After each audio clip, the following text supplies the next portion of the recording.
एकदा गौतम बुद्ध एका गावातून प्रवास करत होते. गावातले काही लोक बुद्धांवर कारण नसताना रागावले होते.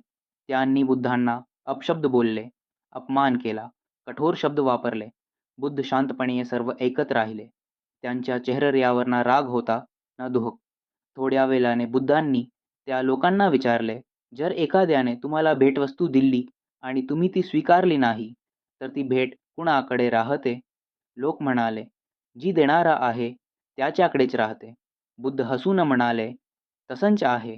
तुमचा राग, द्वेष आणि अपमान मी स्वीकारत नाही. त्यामुळे तो तुमच्याकडेच राहतो. हे ऐकून लोकांना आपल्या चुकीची जाणीव झाली. त्यांनी बुद्धांची माफी मागितली. बोध शिकवण रागाला रागाने उत्तर दिल्यास दुःख वाढतम शांतता हीच खरी शक्ती आहे. दुसऱ्याच्या नकारात्मकपणा स्वीकारणं आपल्या हातात नसतं, पण नाकारण्याची शक्ती आपल्या हातात असते. ही गोष्ट आजच्या आयुष्यातही खूप उपयोगी आहे.